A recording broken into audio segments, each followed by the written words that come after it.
आज है 8 सितंबर दिन रविवार। बात करते हैं पहली बड़ी खबर। प्रदेश में 10 लाख युवाओं को रोजगार के अवसर मिलेंगे। एफपीओ और एग्टेक निभाएंगे हम भूमिका। लखनऊ से खबर है। प्रमुख संवाददाता, सरकार कृषि आधारित उन्नत प्रौद्योगिकी के जरिए अगले 5 वर्षों में प्रदेश के $10 बिलियन की एग्टेक अर्थव्यवस्था बनाने की तैयारी में है। इसके तहत यूपी न केवल अपनी कृषि संबंधित जरूरतों को पूरा करेगा, बल्कि राष्ट्रीय और वैश्विक खाद्य सुरक्षा को आगे बढ़ाने में भी महत्वपूर्ण भूमिका निभाएगा। इसके लिए 1000 स्टार्टअप को बढ़ावा दिया जाएगा। यह सभी स्टार्टअप्स एग्रीकल्चर सेक्टर के विभिन्न इकाइयों जैसे पैकेजिंग, प्रोसेसिंग, स्टोरेज आदि। वहीं हम बात करेंगे अगली खबर। शिक्षकों के समायोजन पर आपत्तियों का निस्तारण 9 तक। लखनऊ से खबर। प्रदेश के परिषदीय विद्यालयों में शिक्षकों के समायोजन की प्रक्रिया आखिरी चरण में है। इसके तहत बेसिक शिक्षा विभाग की ओर से समायोजन सूची पर शिक्षकों से ली गई आपत्तियों के निस्तारण की तिथि 9 सितंबर तक बढ़ा दी गई है। इसके बाद आगे की प्रक्रिया पूरी की जाएगी। बेसिक शिक्षा परिषद के सचिव सुरेंद्र तिवारी की ओर से प्रदेश के सभी बीएसए ने कहा है कि शिक्षकों से ऑनलाइन प्राप्त आपत्तियों का निस्तारण 4 सितंबर तक किए जाने के निर्देश दिए गए थे। इस क्रम में इसकी समयावधि पहले 6 सितंबर तक बढ़ाई गई थी और कुछ बीएसए की ओर से किए जा रहे अनुरोध के क्रम में इसकी अवधि 9 सितंबर तक बढ़ाई जाती है। आपत्तियों का निस्तारण 9 तक। वहीं बात करेंगे अगली खबर। गोरखपुर में खुला पूर्वांचल का पहला सैनिक स्कूल। पहले सत्र में 168 बच्चों के साथ शुरू हुई पढ़ाई। गोरखपुर से खबर। उपराष्ट्रपति जगदीप धनखड़ ने शनिवार को गोरखपुर में खाद्य कारखाना परिषद में बने पूर्वांचल के पहले सैनिक स्कूल का लोकार्पण किया। सैनिक स्कूल में प्रथम चरण में कक्षा 6 और 9 में 84 विद्यार्थियों को प्रवेश दिया गया है। इनमें 40 छात्राएं और 128 छात्र हैं। इस विद्यालय में कक्षा 6 से 12 तक बालक बालिकाओं को आवासीय व्यवस्था के तहत शिक्षा प्रदान की जाएगी। प्रवेश परीक्षा के जरिए कक्षा 6 और 9 में दाखिला लेने के बाद 1 जुलाई से पढ़ाई शुरू हो चुकी है। स्कूल में 20 क्लासरूम, 4 लैब, छात्रावास, dining hall, multipurpose hall, conference hall, 1014 seated auditorium, yoga sector, indoor shooting range, indoor swimming pool, CHD canteen की सुविधा है। इस स्कूल में छात्र छात्राओं को 4 सदनों हॉस्पिटल में रखा गया है। वहीं बात करेंगे अगली खबर। न्याय आयोग की परीक्षाओं में भी सीधे कंट्रोल रूम से होगी निगरानी। नई गाइडलाइंस के अनुरूप परीक्षा कराने के लिए अध्यक्ष के साथ समक्ष रखा गया प्रस्ताव। प्रयागराज से खबर। उत्तर प्रदेश के शिक्षा सेवा चयन आयोग यूपीईएसएससी नई गाइडलाइन के अनुरूप परीक्षा कराने की तैयारी कर रहा है। इसके लिए अध्यक्ष के सामने प्रस्ताव रख दिया गया है।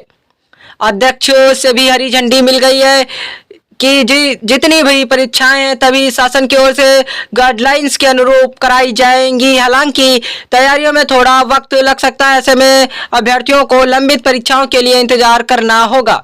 भर्ती परीक्षाओं में पारदर्शिता के लिए शासन की ओर से पिछले दिनों में गाइडलाइंस जारी की गई। इसके तहत सभी परीक्षा केंद्रों में सीसीटीवी कैमरों की अनिवार्यता, सीधी निगरानी के लिए कंट्रोल रूम की परीक्षा कराए जाने एवं परीक्षा के प्रश्न पत्र अलग अलग प्रिंटिंग प्रेसों में छपवाने सहित कई महत्वपूर्ण निर्देश जारी किए थे। वहीं बात करेंगे अगली खबर। सरकार ने अगले 6 साल में भारत को पूर्ण साक्षर बनने का लक्ष्य तय किया। नई दिल्ली सरकार ने वर्ष 2030 तक भारत को पूर्ण साक्षर बनने का लक्ष्य रखा है। इसके लिए अब स्कूल, कॉलेज और बीएड की पढ़ाई वाले छात्रों को साक्षरता अभियान से जुड़ने पर क्रेडिट और देश सेवा में सहयोग का प्रमाण दिया जाएगा। साक्षरता अभियान उल्लास में साक्षर होने की परिभाषा भी बदल दी गई है। अब सिर्फ हस्ताक्षर करना आ जाने से काम नहीं चलेगा, बल्कि 1000 तक गिनती, जोड़ घटा गुणा भाग के ओपन बोर्ड की 150 अंकों की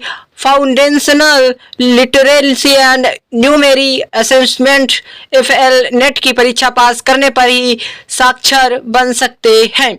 इसके अलावा नोट की पहचान और टेलीफोन का उपयोग आदि सिखाया जा रहा है। साक्षर होने के बाद उन्हें रोजगार से जोड़ने के लिए वोकेशनल और सिंकल की बाकायदा ट्रेनिंग दी 69,000 शिक्षक भर्ती, मुख्यमंत्री से नहीं हो सकी अभ्यर्थियों की मुलाकात। लखनऊ से खबर। 69,000 शिक्षक भर्ती में इलाहाबाद हाईकोर्ट की डबल बेंच के आदेश के अनुपालन के लिए आंदोलन कर रहे अभ्यर्थियों की शनिवार को मुख्यमंत्री से मुलाकात प्रस्तावित थी, किंतु कतिपय कारणों से मुलाकात नहीं हो सकी।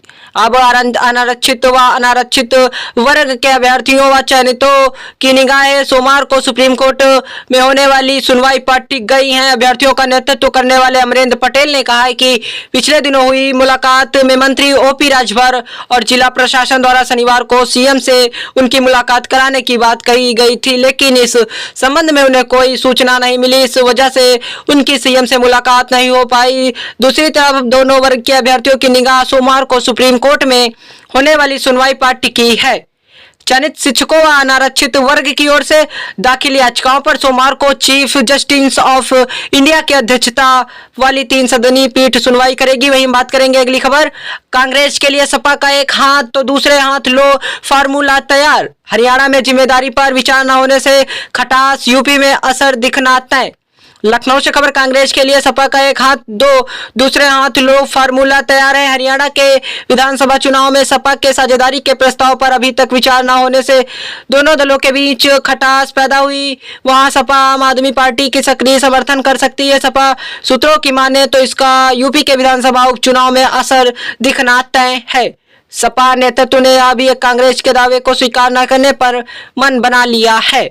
हरियाणा विधानसभा चुनाव में सपा ने इंडिया गठबंधन के तहत 5 सीटों पर लड़ने का प्रस्ताव भेजा था। सपा अध्यक्ष अखिलेश यादव का यह प्रस्ताव अपनी पार्टी को राष्ट्रीय स्तर की बनाने की राजनीति के तहत था। बता दें कि कांग्रेस इस पर विचार करने को तैयार नहीं है। यहां तक कि जीट जिले के जो एक सीट सपा ने अपने एक प्रत्याशी को लड़ाने के लिए मांगी थी, उस पर भी कांग्रेस ने विचार नहीं किया। वहीं बात करेंगे अगली खबर। भारत जोड़ो यात्रा से मौन की खूबसूरती जानी, हर आवाज सुनना सीखा राहुल। यात्रा के 2 वर्ष पूरे का प्रेम की आवाज हर कोने तक पहुंचाना मिशन। नई दिल्ली। कांग्रेस सांसद और नेता प्रतिपक्ष राहुल गांधी ने कहा है कि भारत जोड़ो यात्रा ने उन्हें बहुत कुछ सिखाया है। शनिवार को अपनी यात्रा के 2 वर्ष पूरे होने के मौके पर जारी एक भावुक संदेश में कहा कि इसने उन्हें मौन की खूबसूरती से परिचित कराया और भीड़ के शोर के बीच हर आवाज को सुनना भी सिखाया। राहुल ने पोस्ट में अपनी यात्रा का वीडियो साझा करने के साथ लिखा, आज भी हमारा मिशन वही है, भारत माता की आवाज, प्रेम की आवाज हमारे प्यारे देश के हर कोने में सुनी जाए। भारत जोड़ो यात्रा ने मुझे मौन की खूबसूरती से परिचित कराया। जयकारे लगाती भीड़ और नारों की शक्ति का पता लगाया गया। हर आवाज को सुनना सीखा उन 145 दिनों में और उसके बाद के 2 सालों में मैंने। वहीं बात करेंगे अगली खबर। लखनऊ में बारिश के बीच ढही 3 मंजिला इमारत, 8 की मौत, 24 घायल। दर्दनाक हादसा। मलबे में कई लोगों के दबे होने की आशंका, बचाव कार्य तेज।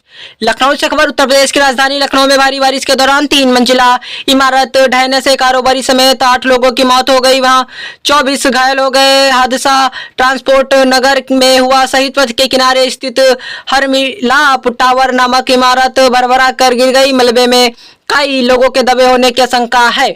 एनडीआरएफ, एसडीआरएफ, दमकल और पुलिस की टीमें राहत बचाव कार्य में देर रात तक जुटी रही। यह इमारत भूतल और 2 मंजिल आशियाना निवासी राकेश साहिनी 45 का मोबिल ऑयल और दूसरी मंजिल पर दवा का गोदाम था। पहली मंजिल पर एक गिफ्ट सेंटर का गोदाम था। शनिवार दोपहर करीब 3:30 बजे तेज बारिश हुई। करीब आधे घंटे बाद अचानक पूरी बिल्डिंग ढह गई। वहीं बात करेंगे अगली खबर। खफा हाईकोर्ट ने दी हल्फनामा दाखिल करने की सशक्त मोहलत।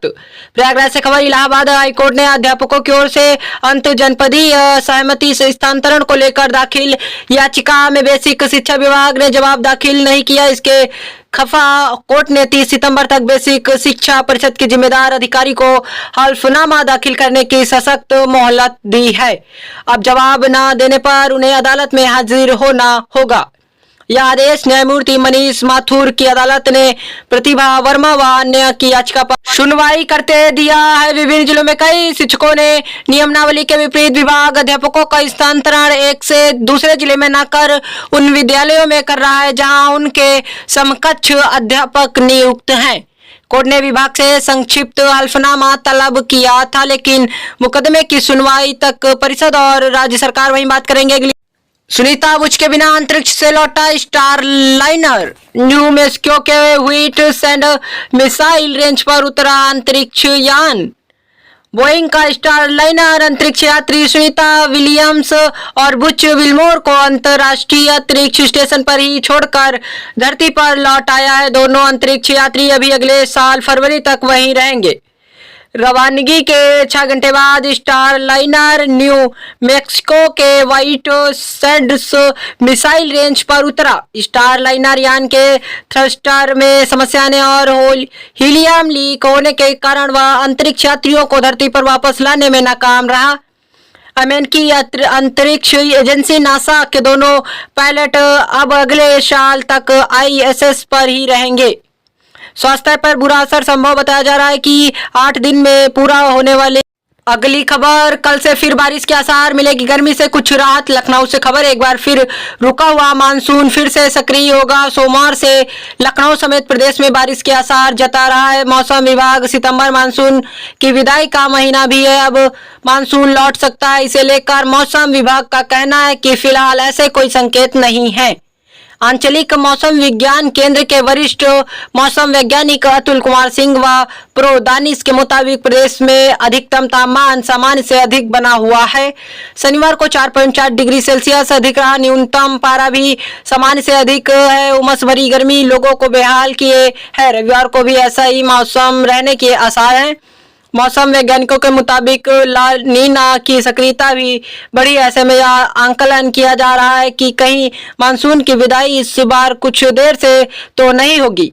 फिलहाल पश्चिमी यूपी से मानसून की विदाई का वक्त 20 से 25 सितंबर के बीच होता है। उत्तर प्रदेश की रोजाना की खबरों से अप टू डेट रहने के लिए यूपी न्यूज अपडेट चैनल को सब्सक्राइब करें, वीडियो को लाइक शेयर जरूर करें और घंटी का बटन दबाना बिल्कुल भी न भूलें। अपने जिले का नाम कमेंट में जरूर लिखें।